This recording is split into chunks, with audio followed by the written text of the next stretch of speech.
这个腹肌也能明显一些。刚才那个哥们儿其实练腹的话，他的基础是相当不错的。欢迎小智。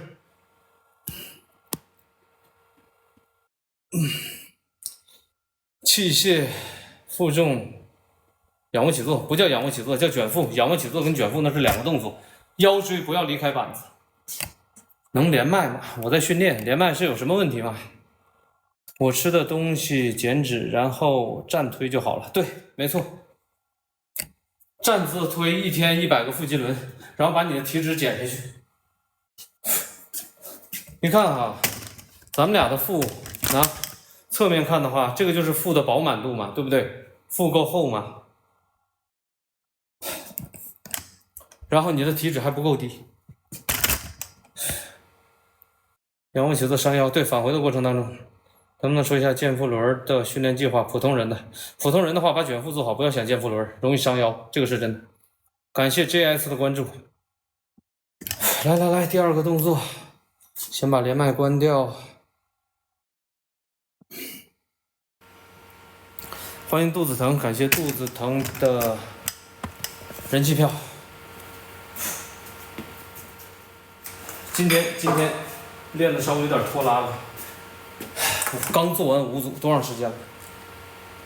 我去，40分钟刚做完5组，5、8、40，一组的话将近8分钟，我的妈！我练腹必做健腹轮，那玩意儿刺激好，对，而且不用推得太远，你的腹部的张力达到最大的时候就可以往回拉了。往回拉的话，记得是收腹拉啊，收腹拉，不要把屁股往后坐。对的。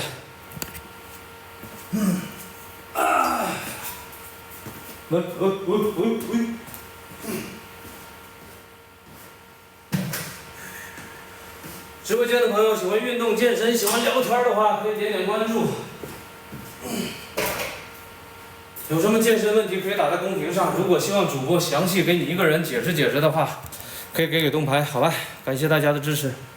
腹外斜肌可以每天都练吗？不要，就是正常人还没出腹肌的情况下，不要想那么多，把卷腹做好。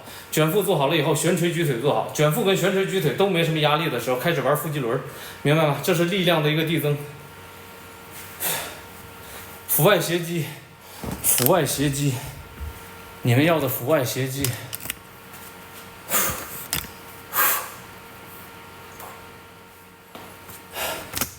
体脂减下去，再看你们的腹外斜肌怎么样。不好的话单独练，好的话没有必要单独练。对，但是很多人把悬垂做错了，用的卡腰肌特别多，就是只抬腿不收腹。蛐蛐说的相当在理。感谢碰升到粉丝团8级，感谢哑巴新郎的关注。实在不行，今天就把3头练了算了。几点了？我的妈，12点了。感谢二手的关注。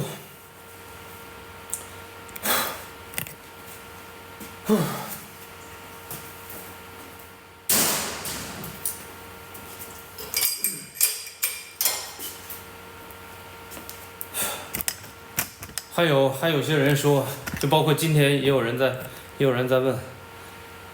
感谢哑巴新郎的粉丝灯牌，你3头三脚架下压多好？3头用什么？用三脚架。你所谓的三脚架是什么？三脚架下压。龙门架嘛。感谢杨记的灯牌，来第二个动作反握的3头，反握的刚线臂屈伸，递减组。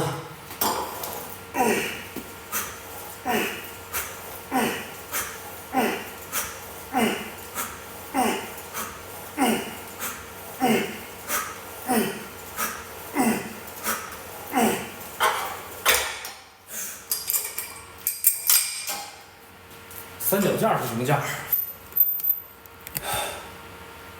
想练薄肌，你这个体重已经是薄肌了，薄肌会比你的体重再大一些，把肌肉量再增一增。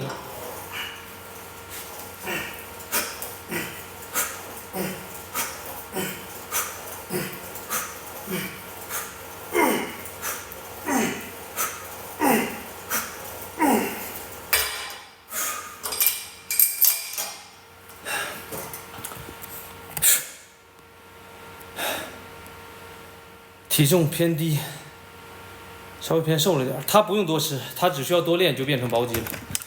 这是练啥的？肱三头肌，挂这个三角形的那个握杆，专门练三头的。小微把，对吧？小微把，那个吃不上重量。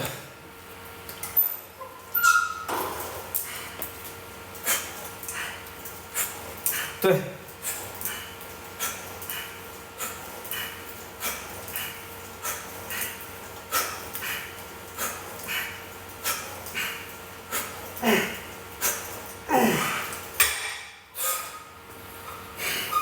微把用小重量、中小重量可以，上了大重量以后，它对手腕的压力很大。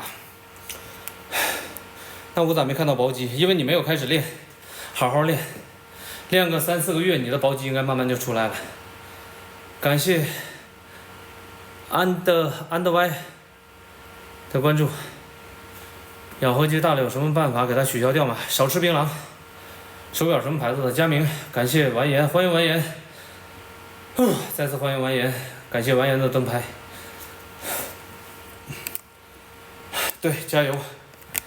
等你到薄肌的那一天，你会发现，就是说你薄肌了一段时间，你会发现太瘦了。你知道虾哥吗？知不知道虾哥？走了，哪天有时间再来请教，谈不上请教，大家交流好吧？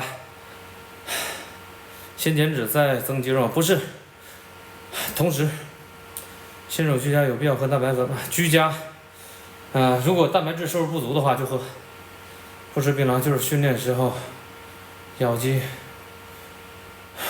咬肌，那这个就是天生的，我做有氧吗？不做，几乎不做，饮食比有氧更有效，没错，就说天生的下颌骨比较宽，咬肌比较粗壮，少吃少咀嚼东西。然后少说话，沉默寡言一点就好了啊，就是尽量让你这块肌肉稍微萎缩一点。皮肤松弛是不是不太建议做有氧？对，没错，做力量训练对皮肤松弛是有好处的，但是具体情况具体分析。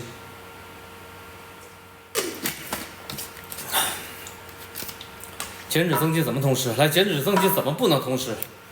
谁主张谁举证，对不对？你主张不能同时，来。为什么不能同时？然后我根据你的这个疑问去给你解释，好吧？然后觉得主播对你说的有帮助的话，可以点点关注，给个灯牌，感谢大家的支持。来，直播间有空的可以帮忙点赞。我三头4个动作：杠铃窄推，双杠窄压，龙门架，龙门下压，然后反杠。反举可以，这4个动作都挺好。欢迎呆仔，感谢呆仔的关注，感谢呆仔的灯牌。哎呦，感谢点评哈，你也可以，你也不错。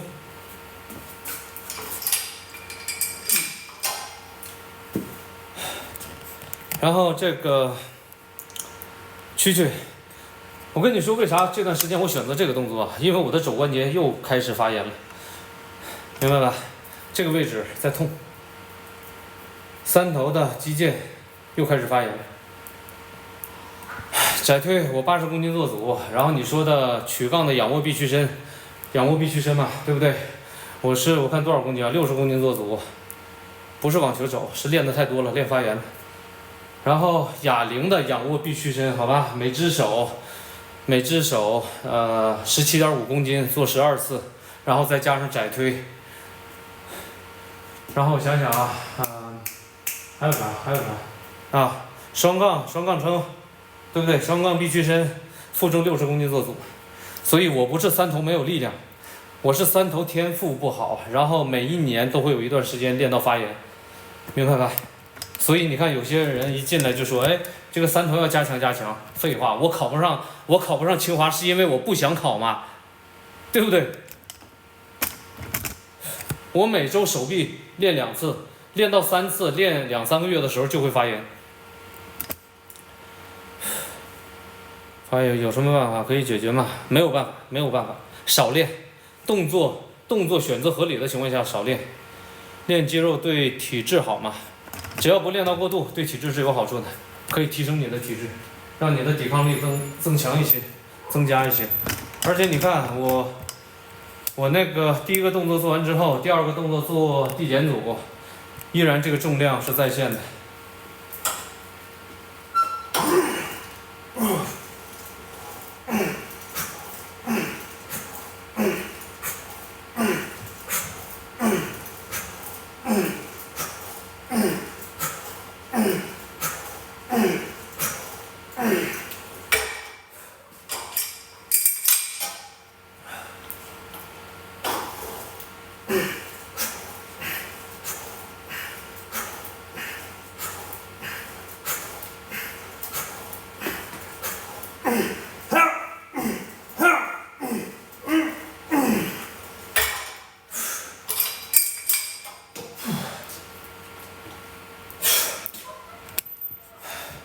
所以啊，很多人说我要强化一下三头，我当然在强化，但是天赋就这个样子，能怎么办？对不对？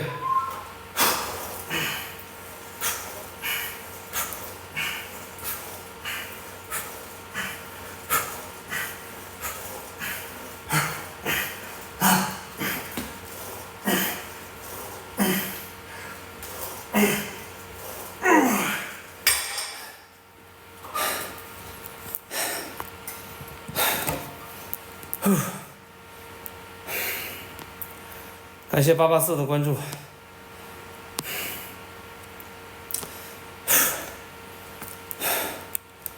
这个天吃我在练，对，房间里面还挺暖和的，在流汗了。然后还有一些人说，你不练腿吗？对吧？问我不练腿吗？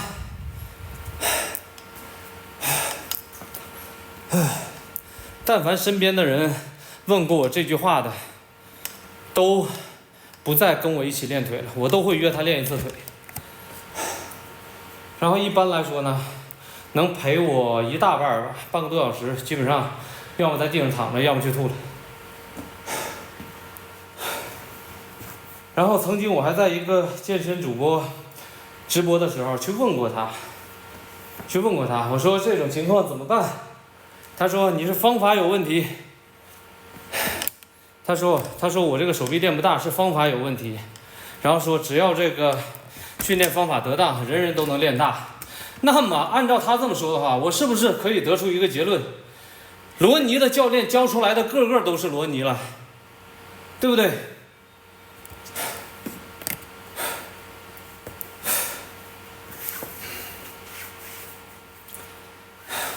这么晚还在练，对。所以呀，人到最后是什么？训练你的短板。每个人都有基因缺陷，有基因优势，对不对？我健身正八经的健身，从30岁那一年开始，每周6到7次的训练，到7个半月左右，第一次推起100公斤来，我的臂围只有34。我的教练在健身房玩了20年，他说他没见过34的臂围第一次能推起100公斤。那没办法，我手臂天赋就是这个样子，对不对？那你说窄推，对不对？窄推的话，我力量最好的时候，我可以拿100公斤来做组。对呀，好多人说，那你三头要上升重量。那个哑铃的仰卧臂屈伸，你做过的话，应该知道那玩意儿多难做了。杠铃的还好做一点，哑铃的，对不对？我从7.5公斤，然后上到最大是22.5公斤来做组，22.5我能做8次，做完了以后还要再对在一起去窄推。所以呀，这个年纪了，不得不承认，虽然说我也在努力去做，但是你说肘关节如果发炎严重的话，那真的就是很严重了。但是刘瑞不也，我感觉他是不是也快退役了？前段时间肱骨不是断了吗？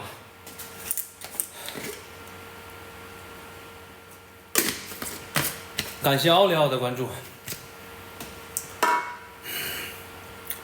做手术了，他能恢复到原来那个样子吗？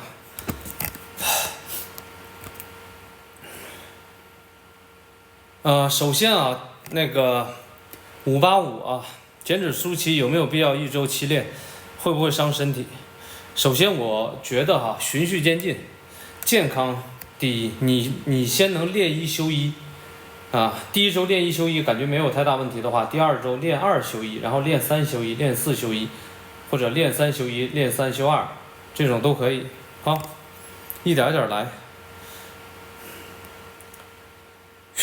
感谢香辣西红柿，晚上好。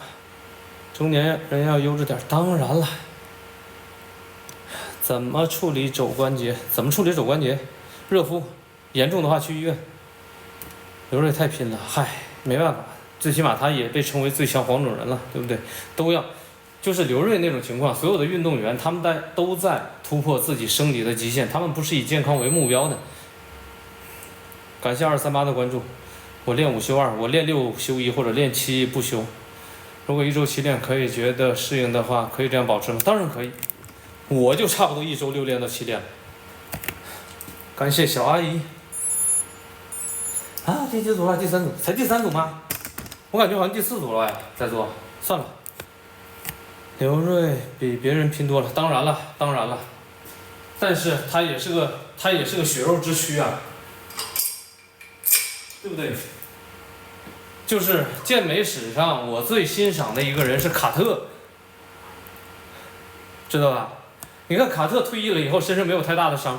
感谢金苹果的关注。是不是？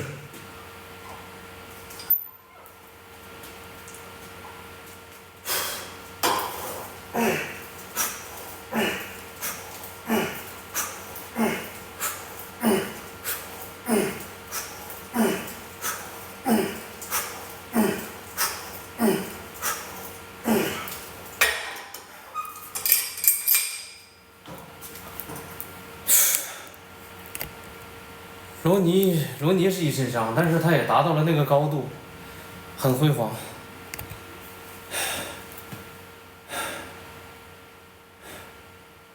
你说沈从容吗？感谢关注，感谢右手里。对，所以我们不是运动员，对不对？虽然说我也会练到肘关节发炎，但是尽量不要把这个发炎。让它不要那么严重。练了这么些年了，而且40多岁了，总想再进步。我觉得我也还可以，但是还是健康为第一位。当然，虽然这么说，昨天练腿又蹲了个190公斤，前天练腿。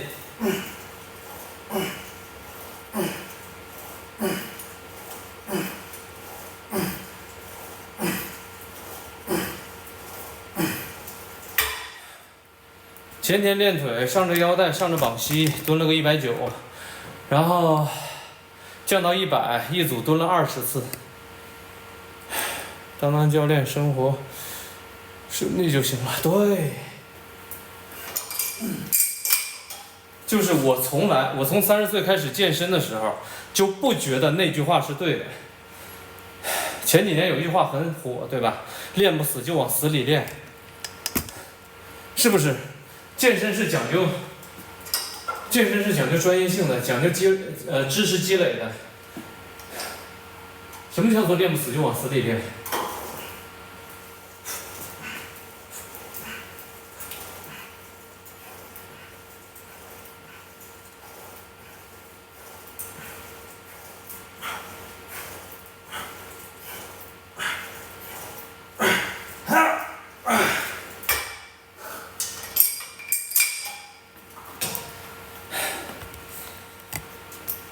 想健身，身高177，体重78，这个身高体重比非常好。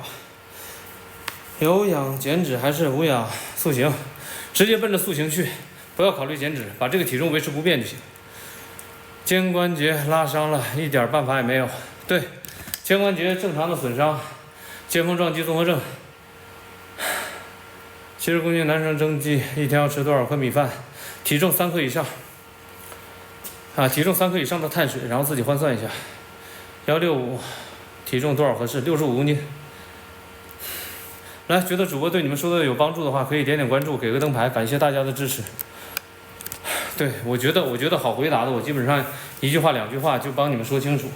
如果觉得有必要，就是说觉得你们有一些人对健身是有误解的，或者说跑偏的，我会尽量的给你们讲细一些。145斤，72.5公斤，1.58米，有氧还是无氧？有氧跟无氧同时进行，然后把体重控制好，体重再减一点下来。我是江苏徐州的陆成辉，铁管，就在我家对面，他名利都有了，但是身体伤害圈里都知道。啊，这个他不是第一个人，他也不会是最后一个。啊，陆正辉不是第一个，不是最后一个，正常。体脂率大概多少？10到12左右。他也值了呀！你想想，从互联网，就是说这个互联网营销的健身，对不对？陆正辉在国内做的是非常非常成功的，他也让很多人去了解了什么是健身，对不对？可以吧？中国现在的这个，就是说这么多年轻人健身，有几个是没受过陆正辉的影响的，对不对？刚出来的时候，韩国的谁？黄泽勋嘛。然后中国的谁？陆晨辉嘛，对。然后你同样拿陆晨辉，比如说我们说常熟阿诺，对不对？常熟阿诺他的人设不一样，但是我觉得还是挺佩服人家的，最起码他也给这个健身推广做了很大的贡献，对不对？我现在一说头顶尖尖的，但凡健身的人都知道吧？112克碳水，吃起来很费劲，需要生命。吃不完怎么办？吃不完减少一点，吃不完减少一点。身高178，体重200，看起来不胖，是不是肌肉多？不用减。对着镜子，自己不满意的话，自己觉得胖就减，啊，这个不要问别人，你自己能接受是最重要的。感谢范二的关注。感谢范二的灯牌，对不对？就是体脂率呢，这个数字我们只是拿来做一个参照。你最终走在路上也好，脱了衣服被别人看到也好，人家都是看你身材怎么样，都不会问你哇你的体脂率有多少，哇你的体脂率有多少，对不对？还有啊，有一些人的体脂，比如说有一些人的体脂喜欢分布在上半身，有一些人喜欢分布在下半身。分布在下半身呢很有好处。比如说你的体脂率在15左右，腹肌已经很清晰了，对不对？但是腿一直是糊的嘛。然后如果分布在上半身呢，你的腿已经开始分瓣了，你的股四头肌已经开始分瓣了，但是腹肌还没有，对不对？那你怎么办？想要腹肌的话你就减。来直播间的朋友，喜欢运动健身、喜欢聊天的话，可以点点关注。大腿68公分，特别棒。哦，还有啊，说到腿，加一句啊，插一句。绝大多数人不要担心练腿会把腿练粗，体脂高的人腿只会越练越细。你减脂的时候，肌肉中间有一种脂肪叫做什么？叫做肌间脂肪，明白吧？肌间脂肪你减脂的时候它也会变小的，所以说绝大多数人练腿都会稍微细一点。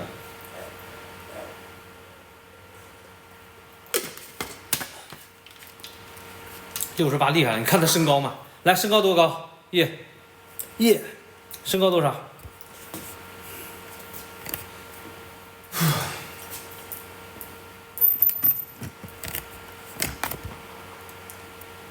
？178，178，68啊，也算不错，也算不错。200斤，200斤的话，腿稍微有点细。178，200斤，腿稍微有点细。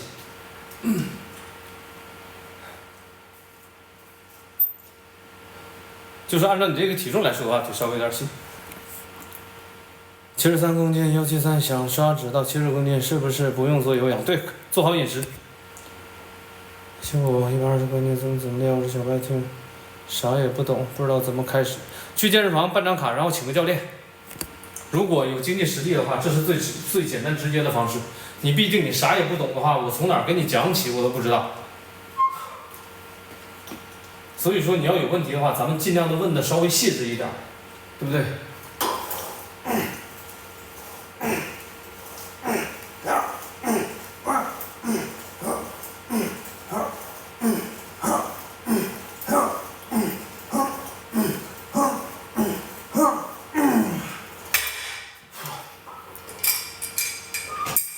今今天晚上人有点多，然后3头练的也是拖拖拉拉的。健身腿特别难练。一般健身房那些腿很粗的，线条很清晰的，哪个不是7、8年起步啊？我之前健身房的那个教练就不是，他是腿天生个子不高，天生的腿的天赋很好，腹肌看不清楚的时候，腿已经开始分瓣了，而且他那个天生的股四外抛，原来当兵个子不高，然后那2个股四的外侧，我去翻出来的跟2个大芒果贴在上面似的。问一下，做最后一组剩2、3个起不来，放下休息，还是让朋友稍微带一下？安全的情况下稍微带一下。欢迎小天使，晚上好，感谢小天使的灯牌，那种太少了。对，这些年我就见过那么一个。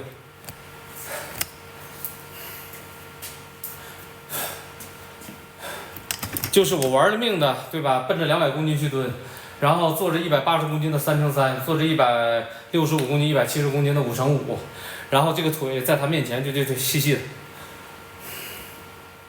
最大误区不练腿，我从来没有偏过科，我哪里都练，我可以蹲180公斤5次，特别棒，特别棒，180公斤5次，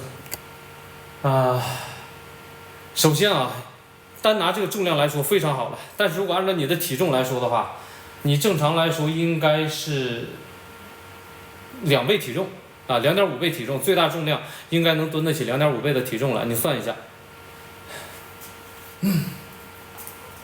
当然，180公斤带腰带不带绑膝，可以带套膝的情况下，能蹲5次，在健身房里面基本上也横着走，对吧？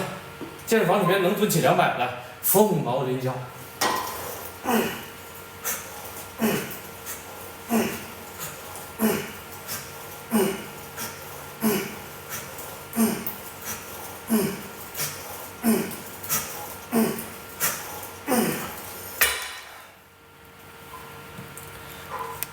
商健健身房，对，属于大神了。商健健身房里面有一种人有一类人，就是他会玩很大的重量，然后用很短的行程来做。对，250公斤2.5倍。你像我体重75公斤，我蹲195公斤算多少？2.6倍、2.7倍了吧，差不多。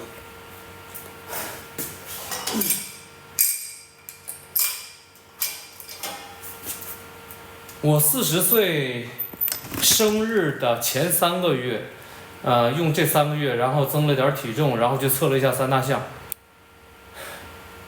75公斤，对呀，我不能75公斤吗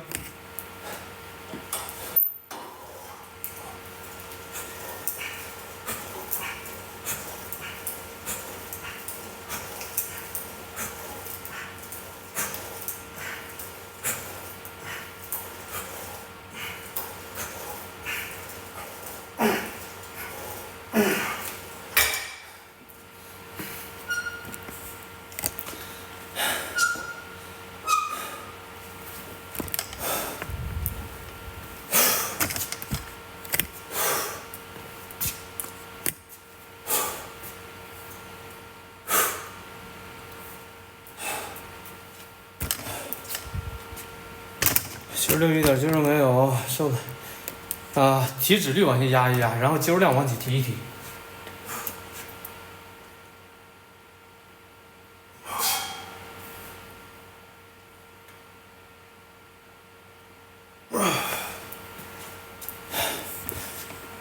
你说大吧，我也没有那么大，但是按照我这个年纪来说，而且我是从30岁开始练的。30岁开始练到现在11年，按我这个年纪41周岁的年纪有这个状态，我还是挺满足的。但是我仍然想再进步一点。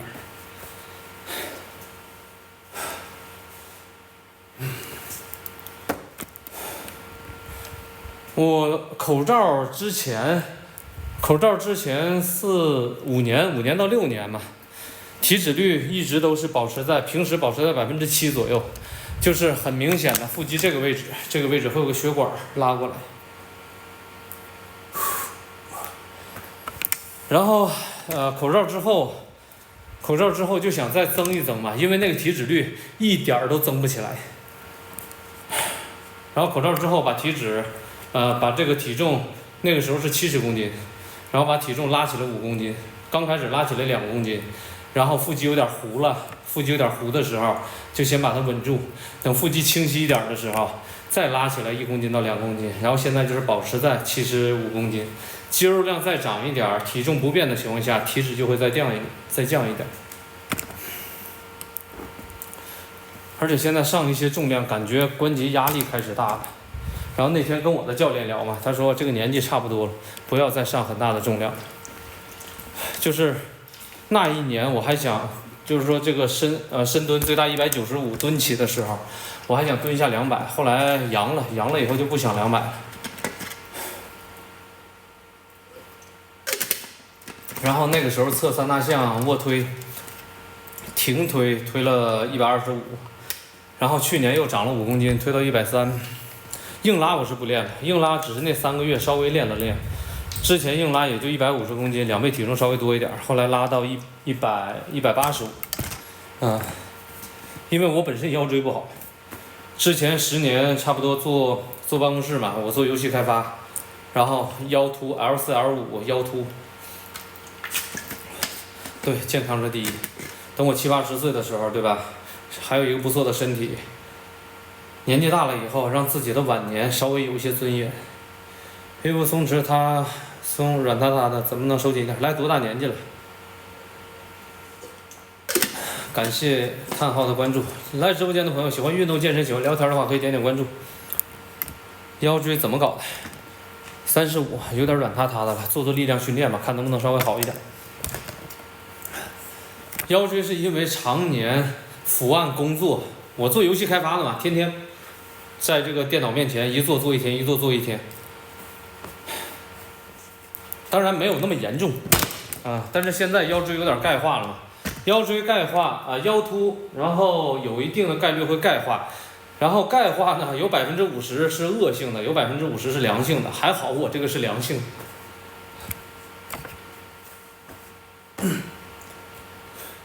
欢迎1024，感谢帅哥的关注。这个胸练多长时间？你要说一共练多长时间？11年了。扛肩怎么能提升？推肩，推呀，只能推呀。老师，你的跑车了？我的跑车，你帮我刷一个就有了。腰椎现在痛不痛？我腰椎不痛。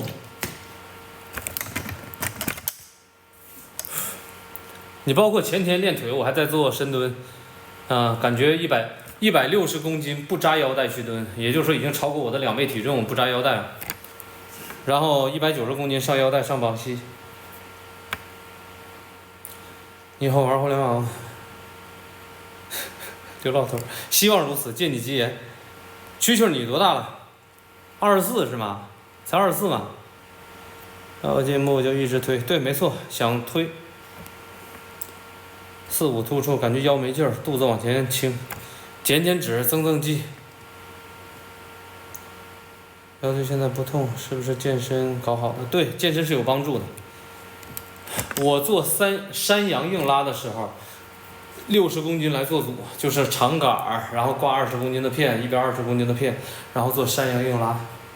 有一段时间我在做那个，去强化我的腰椎，强化我的腰部竖脊肌。前天我来过，比你大1岁。好吧。然后你说那个你的那个年龄是乱写的，是不是你？我记住这么一句话，感谢陈先生的关注。每天坚持20分钟力量训练有作用啊，比不练要好。来直播间的朋友，喜欢运动健身的可以点点关注，好吧？觉得主播说的对你们有帮助的话，可以点点关注。对，那我想起来了，我推荐一直卡22.5，能推多推，只能多推，然后强化一下你的三头。架子介绍一下，什么架子介绍一下？这个吗？这个店里买的，没啥好介绍。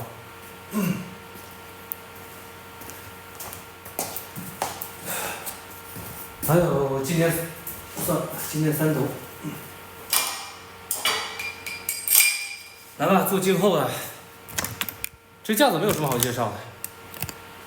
大架子、大龙门的话，在家里用着也不方便。时间沉淀呗，对，没错。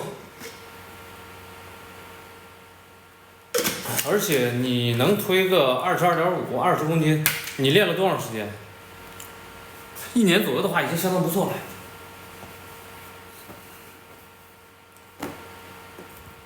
老弟，从精神小伙练到你这儿得多久？这个有可能一辈子都练不到的。精神小伙它是性格上的东西，好吧？它是骨子里的东西。2个月前卧推80，推6个，现在只能2个月前卧推80，推6个，现在还是只能推6个，怎么提升？首先看你的动作有没有问题，也就是说从技术角度讲，技术角度没有问题的话，看一下你到底是哪一段没有力，到底是你的背部稳定，还是说你的胸大肌没力，还是说你的三头肌没力，还是说你的肩前束没力，然后根据这个去看，如果都是 OK 的情况下的话，就是整体都没有力的话，换训练方式，做3×3，做5×5，然后多吃点。今年5月开始训练的，已经不错了，非常好了。吃蛋梦嘛，吃的，但是太晚就不吃了。感谢008的玫瑰。觉得主播对你说的有帮助的话，以后常来，给个关注，给个灯牌，好吧？来，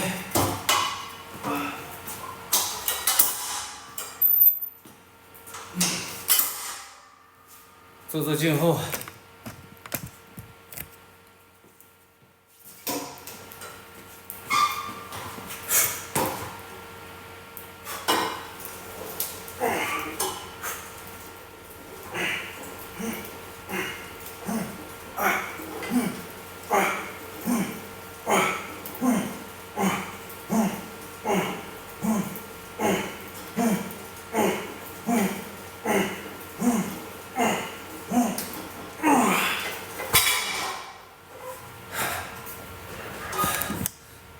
感谢陈魂线的关注。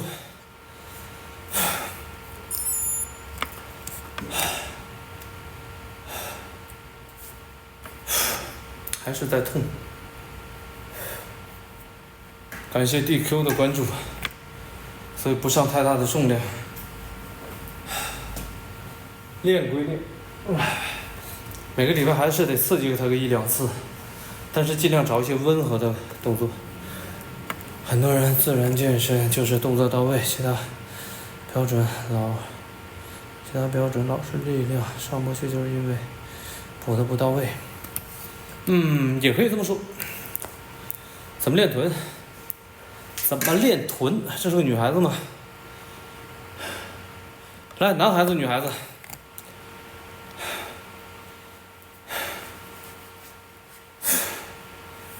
车魂线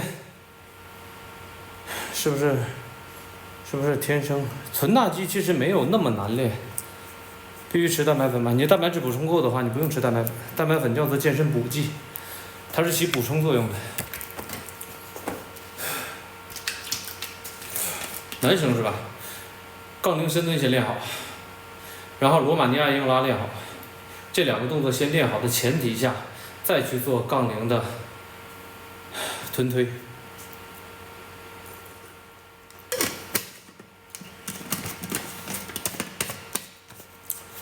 你的肩胛骨应该是往后收的过多了，我们讲的是肩胛骨的中立位下沉。肩胛骨往后收的太多的话，有时候肩是不舒服。什么叫肩胛骨往后收的太多啊？腰上的肉怎么减？少吃点。肩胛骨往后收的太多，收成这个样子了就错了，应该是在这儿下沉，放松，这儿下沉，侧面看，不是这个位置，是中立位，好吧？我以前不补就是慢，补起来蹭蹭长肌肉，那肯定的。你蛋白质摄入不足，它要修复肌肉的话，哪里来的氨基酸嘛？是不是？感谢无名的关注。来直播间的朋友，有喜欢运动健身、喜欢聊天的话，可以点点关注。有什么健身问题，可以给灯牌主播帮你们说一下，然后也可以加粉丝群。有需要健身补剂的话，可以看一下，橱窗里面的蛋白粉、肌酸蛋泵，好吧？好的，我下次试试。对，我们正常说的肩胛骨稳定，最重要的是下沉，中立位下沉，不要玩了命的往后挤，好吧？这多少体脂？今天多少个问体脂？10到12左右。感谢天良的关注。23，身高1.75米，体重63公斤，有点小肚子，每天力量训练1.5到2个小时，爬坡可以的。那个力量训练时间太长了，小体重基数，不要练那么久，你的消耗量太大，练多不长，好吧？肩胛骨不好控制，就是欠练了，练得少了。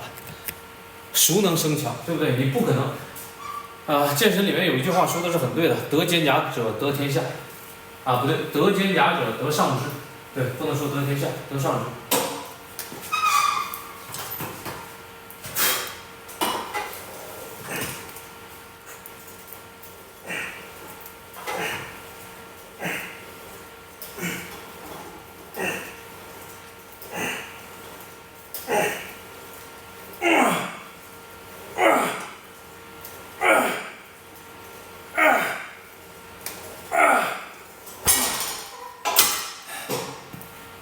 教练今年多少岁？41周岁。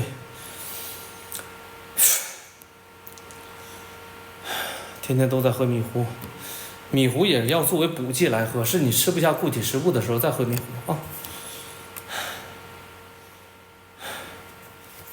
增肌的话，绝大多数亚洲人蛋白质补充都不足的。三大项多少？500。现在510公斤，卧推130，硬拉185，深蹲195，不错哟。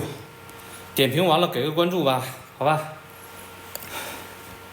来，我再反问你，来三大项多少？伤痕，咱们俩同岁了啊。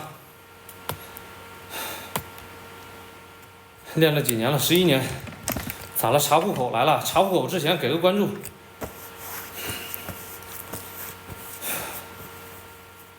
三大项是啥？深蹲、卧推、硬拉、杠铃卧推、杠铃深蹲、杠铃的传统杠铃硬拉。教练怎么练上胸？体重120，推40。推40的话，不要想什么上胸，你就没有胸，先把胸练起来，再看看是上胸弱还是下胸弱，还上胸啊？最近蛋白粉都喝不起了，蹭蹭涨价。是啊，但那个蛋白粉的那个原料，那个乳清贵了。体脂28，靠力量能减是吧？减不下去。靠力量的话，你可以减成马东锡。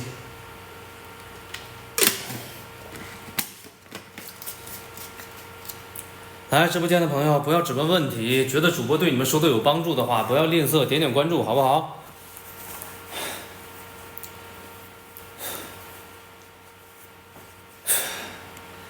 感谢69的关注。比起你来差远了，嗨。所以这些不重要。感谢伤痕的关注，感谢自由人的关注。首先你正常老百姓健身的话，爱好者健身的话，不要去过分的去追求三大项的重量，极容易受伤，好吧？尤其是传统硬拉，的话，你没有个2-3年的这个技术，我都不建议你去冲重量。练了6-7年而已，练6-7年也不错了。感谢文文的关注。耳朵痛不痛？不痛。体重多少？75公斤。75公斤，三大项510。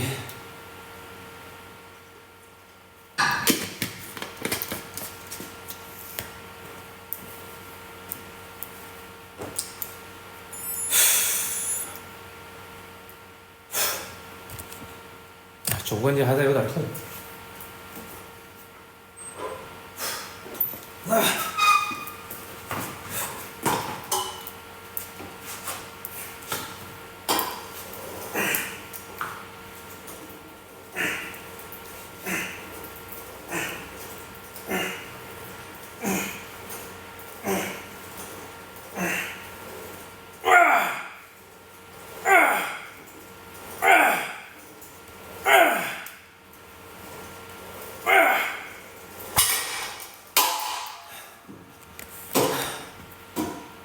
卧推锁骨疼咋回事？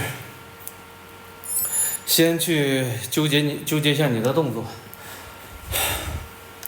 看你的动作是不是标准。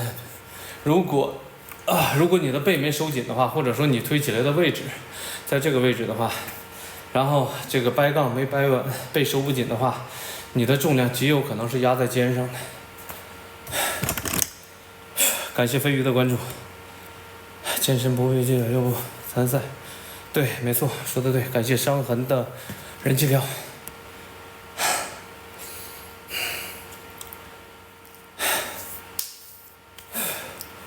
感谢 SO 的关注。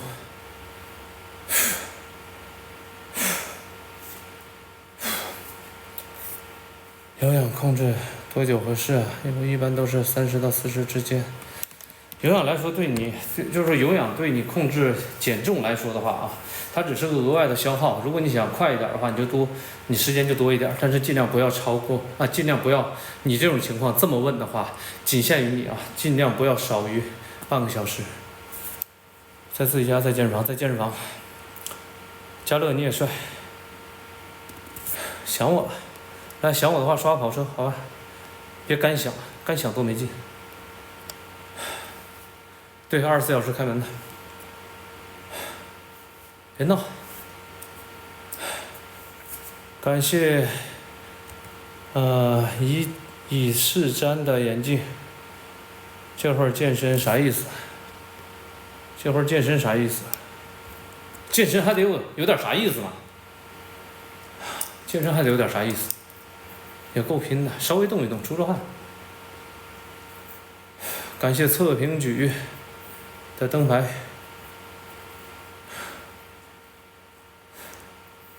能抱抱吗？能抱抱，来店里，好吧？来刷个跑车来店里抱一抱。在乐客吗？不在乐客。乐客有40公斤的哑铃吗？慢慢不我睡了。好的，伤痕，晚安。你别闹，越来越过分了。点着灯笼跳茅房，你过分了。有40公斤的，那还行，那还行。我没去过乐客。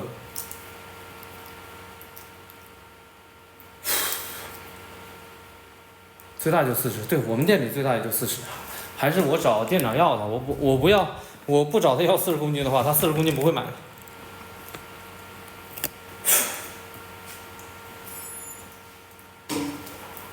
我想找他要45、50的，他不给买。那一对的话，大几百了，上千了。我去！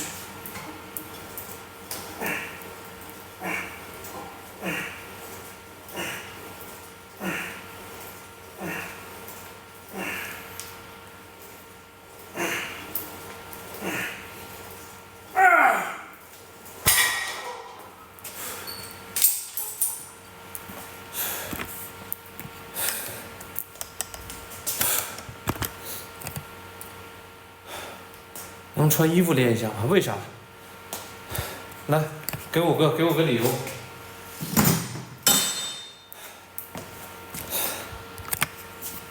二头肌是不是有撕裂感？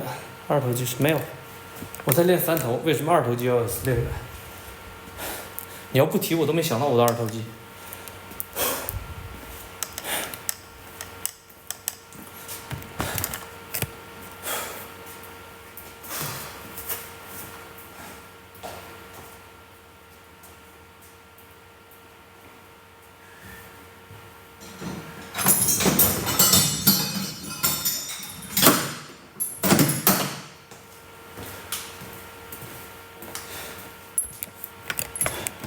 今天第6个问体脂率的10到12，刚才那个动作二头也能练到，练不到。感谢 EF 的比心兔兔。补剂主要喝哪些？我现在异水肌酸和丙氨酸，还有蛋白粉。哟，再次欢迎小阿姨，感谢 ARPP 的关注。蛋白粉需要的话，可以去我的橱窗里面看一下，感谢你的支持。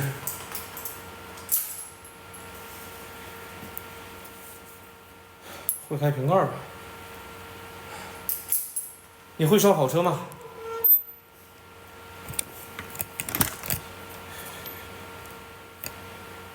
抽烟去，好的。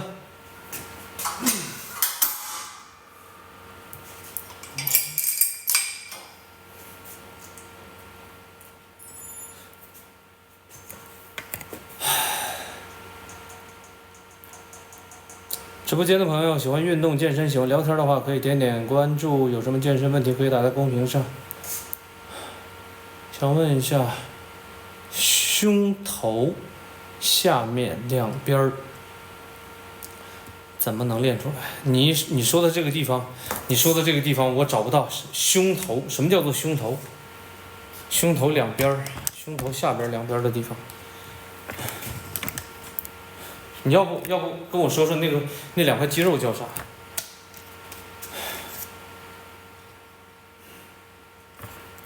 健身完开始浑身酸痛怎么办？太难受了，忍着，这个只能忍着，这个叫延迟性肌肉酸痛。我想减脂，但不知道怎么减，少吃点。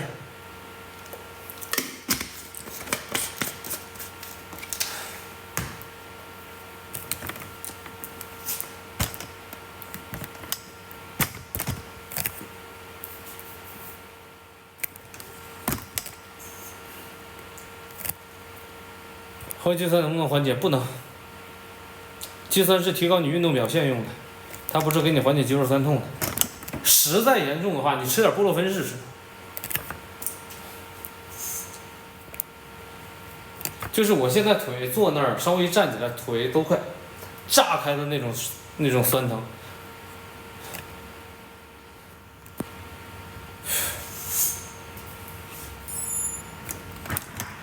延迟性肌肉酸疼到现在是没有办法可以去有效的去抑制。你练的频率少，延迟性酸痛多；你训练强度大，延迟性酸痛严重。烹热水澡应该有用啊，更没有用，不要烹热水。你就像你轻微的肌肉拉伤、肌肉受损一样，刚开始都需要冰敷的，你怎么可能去冲热水？疯了！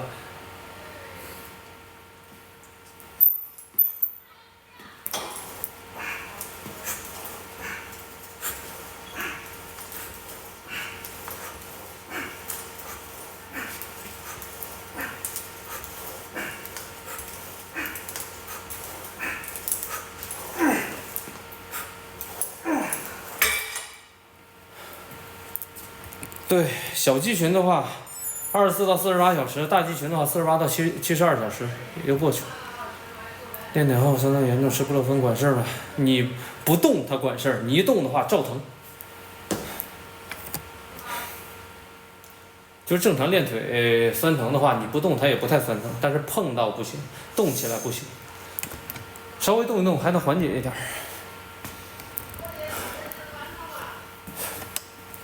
哎，有点不想练了。这个一边练肘关节一边在痛，痛得心烦。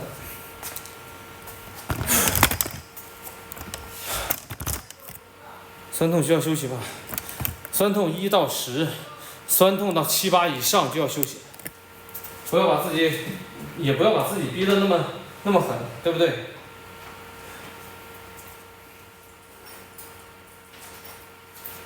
健身是一个长期的事情，细水长流。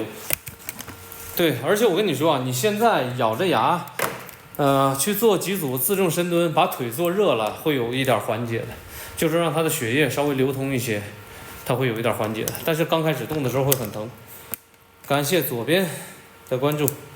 直播间的朋友喜欢运动健身、喜欢聊天的话，可以点点关注。有什么健身问题可以打在公屏上，也可以加一下粉丝群。唉，164.3次元，太阳康可以吗？多久可以瘦20斤？要多久可以瘦20斤？这个很难讲，我不知道你饮食怎么做的。正常来说，你算一下嘛。每个月的话，正常来说不太吃力的话，3%到5%的体重，你自己算一下。感谢康城的关注，感谢杨城的关注。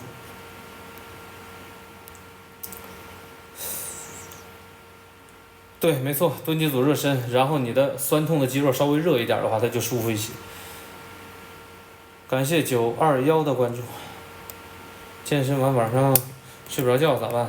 使劲睡。跑步好还是慢走好？干嘛？就是你的目标是什么？跑步走还是慢走好？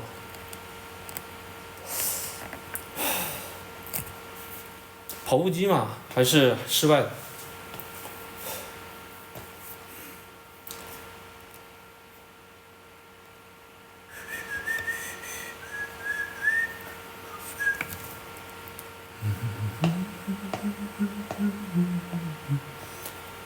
饮食就是鸡腿、生菜、米饭，正常餐都这样，练后吃。正常哈，3%到5%左右，一个月是减得下来的。当然，体重越小减得越慢嘛。所以看着还挺年轻。哟吼，是托尼老师吗？我这个发型应该怎么剪一剪？41岁，这个发量还可以吧？我之前剪的是美式的圆寸，下面这是剃光，然后慢慢渐变上去，然后这边打碎一点，然后这边来2刀。对啊，不能41岁嘛，41周岁。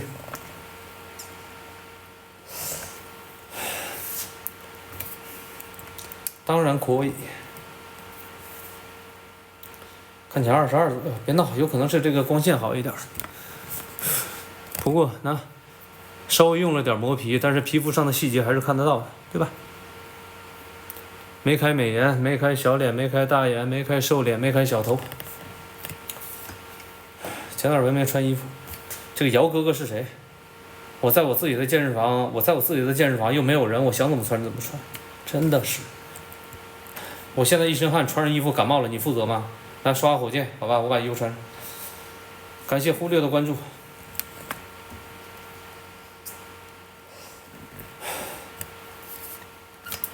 你练你也好，对吧？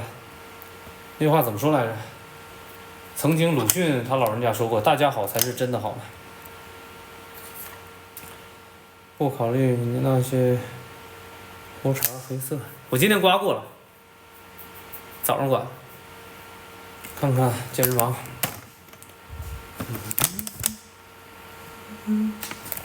来开个后置，好吧。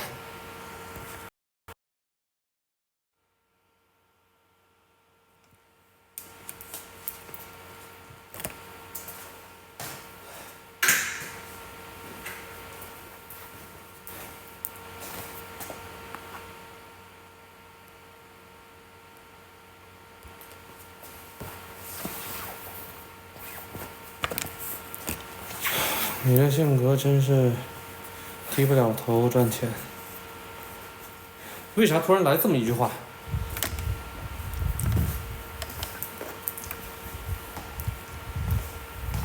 我原来做游戏研发，对不对？低头低久了，颈椎也不好，腰椎也不好。我现在为了身体，为了健康，为了工作，相对来说比较简单一些，我还要低着头赚钱，我图啥？再说了，低头也得分跟谁低呀，是不是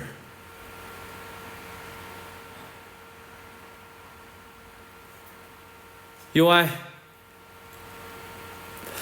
没有大镜子吗？有的呀，这不就是大镜子吗？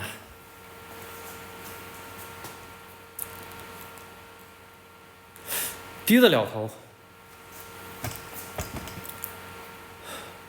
为生活我可以低头，但是侮辱中国功夫就不行。突然间想到这个台词了哈。啊，不对，侮辱中华武术就不行。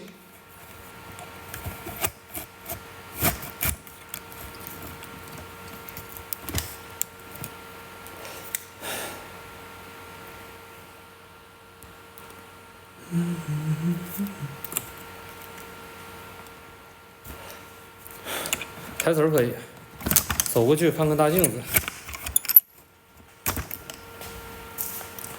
增肌的话，一周练多少次比较好？增肌的话，一周练多少次比较好？4、5次。如果那个什么能恢复得过来的话，能恢复得过来的话，天天练也行。我该休息了。对，没有错。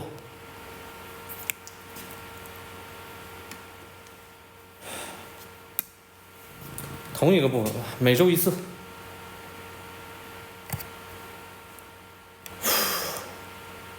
就是同一块肌肉，每周练1次就可以。营养和力量可以一起练不？你不能做一组，力量，然后再去那个跑个5分钟，能理解吗？不能这么来。长个背，正展背阔。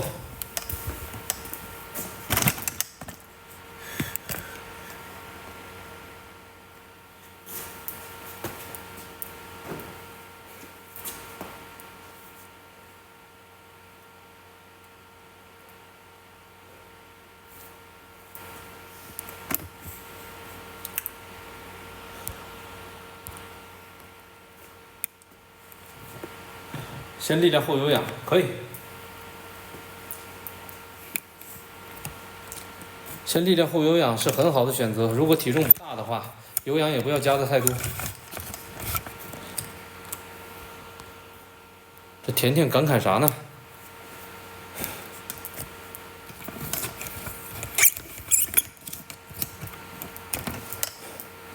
正展，然后背展。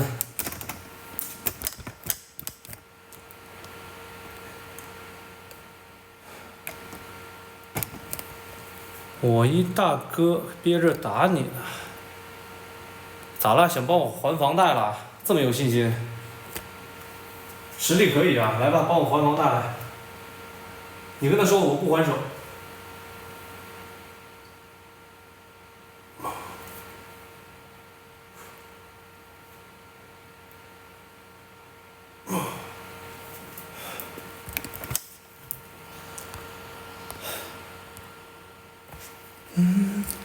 打 PK，P 啥 K？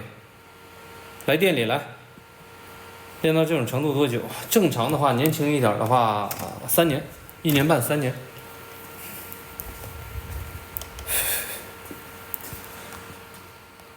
哎呦，抱歉了哈，练得有点好，抱歉了。来吧，把衣服套上。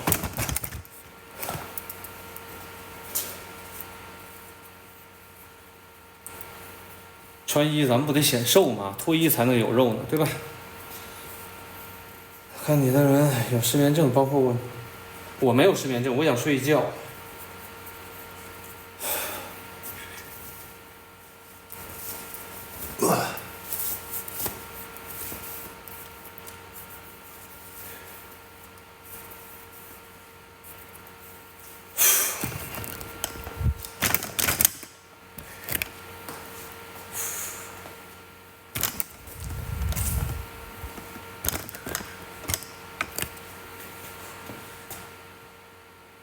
要不然睡不着的，有没有？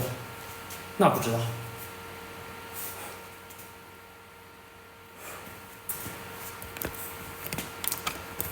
来吧，今天你干嘛不睡呢？我刚练完，粉还没喝呢。来，今天就先练到这里。直播间喜欢运动健身、喜欢聊天的朋友可以点点关注，有什么健身问题回头可以打在公屏上，对吧？如果希望主播详细给你回复的话，可以给个灯牌。需要运动补剂的话，可以看一下我的橱窗，蛋白粉、肌酸、氮泵都有的，感谢大家的支持。那么我们今天就先到这里，还要吃东西。对，我想回家煮个泡面吃。我今天唯一吃的一顿饭，在我上课之前吐出去。